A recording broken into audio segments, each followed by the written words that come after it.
يا أيها الذين آمنوا إن جاءكم فاسق بنبأ فتبينوا. Islam and terrorism. Terrorism and Islam. The terms have become synonymous, but do they really reflect reality? In Europe, nearly 85% of terrorist attacks are perpetrated by separatists. Islamists account for only 0.4% of terrorist attacks in the European Union. In the US, where one is perpetually bombarded with warnings of impending Islamist attacks, the FBI reports that 42% of terrorist attacks were authored by Latinos, 24% by extreme left-wing groups, 7% by Jewish extremists, and a mere 6% by self-proclaimed Muslim jihadists. The rest of these attacks, 16% of them, were committed by white supremacist, extremist militias, and eco-terrorists. When was the last time you heard about the threat of Latino terrorism? When was the last time you heard of communist attacks against the homeland? When was the last time you were warned about the dangers of Zionist terrorism in America? In reality, the danger of terrorism in the United States is statistically insignificant. Out of more than 140,000 murders in the United States in September 11, 2001, so-called Islamic terrorists accounted for fewer than 36 deaths by the end of 2010. Since 9/11, nearly twice as many people have been killed by white supremacists, anti-government fanatics, and other non-Muslim extremists than by radical Muslims. According to odds of dying in a terrorist attack, we are 13 times more likely to die in a railway accident than from a terrorist attack.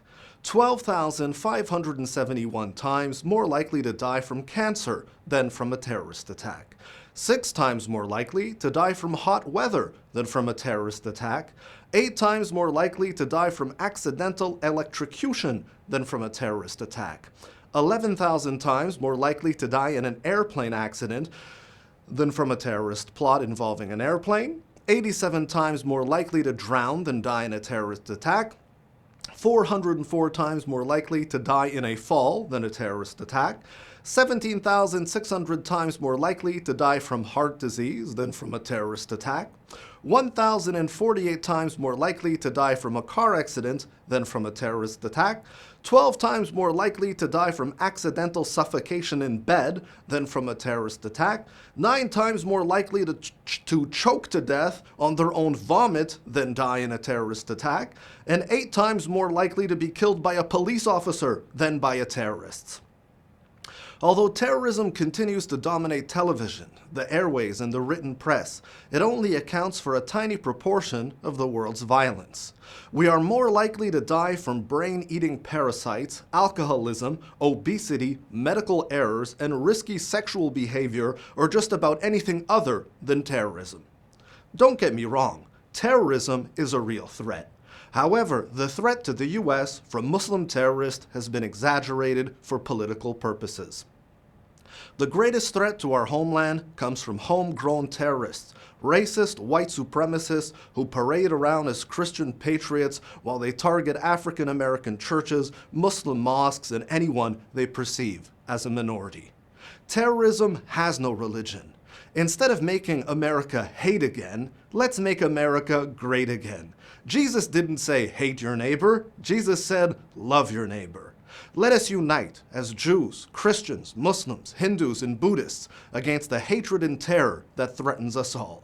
We are human beings, first and foremost. يا أيها الذين آمنوا إن جاءكم فاسق بنبأ فتبينوا أن تصيبوا قوما بجهالة فتصبحوا على ما فعلتم نادمين.